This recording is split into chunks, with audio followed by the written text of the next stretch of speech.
10 വർഷത്തെ ഭരണ തുടർച്ച മാറാൻ കേരളം വോട്ട് രേഖപ്പെടുത്തി കഴിഞ്ഞു. ഇനി അതിന്റെ ഫലം അറിഞ്ഞാൽ മാത്രം മതി. അതിനായി എല്ലാവരും അക്ഷമരായി കാത്തിരിക്കുകയാണ്. ഭരണ തുടർച്ചയുണ്ടാകുമോ അതോ ഭരണ മാറ്റമുണ്ടാകുമോ എന്നാണ് എല്ലാവരും ആകാംക്ഷയോടെ കാത്തിരിക്കുന്നത്. UDF അധികാരത്തിൽ വരണമെന്നാണ് ഒട്ടുമിക്ക മലയാളികളും ആഗ്രഹിക്കുന്നത്. കാരണം ഒരു വശത്ത് കഴിഞ്ഞ 10 വർഷങ്ങൾ കൊണ്ട് കേരളം ഇടത് സർക്കാരിന്റെ ഭരണം മൂലം പൊറുതിമുട്ടിയിരിക്കുകയാണ്.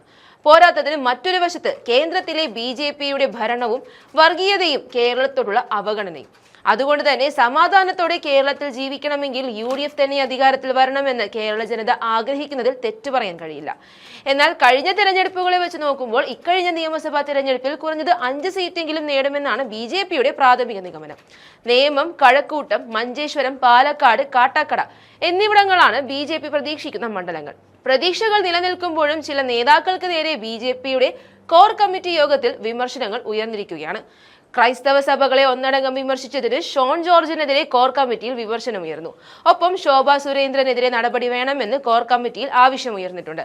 ശോഭാ സുരേന്ദ്രന്റേതായി പുറത്തു വന്ന ഒരു ഓഡിയോ ക്ലിപ്പിൽ സംസ്ഥാന വൈസ് പ്രസിഡന്റ് K. സോമനെ കുറിച്ച് പരാമർശമുണ്ടെന്നും അത് തനിക്ക് പൊതുസമൂഹത്തിനു മുന്നിലും കുടുംബത്തിനു മുന്നിലും നാണക്കേടുണ്ടാക്കിയെന്നും അദ്ദേഹം ആരോപിക്കുന്നു. തിരഞ്ഞെടുപ്പിന് തൊട്ട് തലേ ദിവസം പാലക്കാട്ടെ BJP സ്ഥാനാർത്ഥി ശോഭാ സുരേന്ദ്രൻ മണ്ഡലത്തിലെ ഒരു വയോധികയ്ക്ക് വോട്ട് ചെയ്യാൻ പണം നൽകുന്നത് കേരളം ഒന്നടങ്കം കണ്ടതാണ്. അത് കൈയോടെ പോക്കുന്നതും അത് ദൃശ്യങ്ങളായി പകർത്തിയ കോൺഗ്രസ് പ്രവർത്തകരെ അടിച്ച് കരണക്കുറ്റി പൊട്ടിക്കുമെന്ന് ഭീഷണിപ്പെടുത്തുന്നതും കേരളം കണ്ടു. അതേസമയം പാലക്കാട് മാത്രമല്ല മറ്റ് പല സ്ഥലങ്ങളിലും ഇതുപോലെ കാശ് കൊടുത്ത് വോട്ട് ചെയ്യിപ്പിക്കുന്ന രീതി നാട്ടുകാർ കൈയോടെ പൊക്കിയിട്ടുണ്ട്. ഇത്തരത്തിൽ ചെയ്ത തെറ്റുകൾ ചൂണ്ടിക്കാണിക്കുന്നവരെ തല്ലി ഒതുക്കുമെന്ന് ഭീഷണിപ്പെടുത്തുന്നവരെ എന്തടിസ്ഥാനത്തിലാണ് ജനങ്ങൾ വോട്ട് നൽകി ജയിപ്പിക്കേണ്ടത്?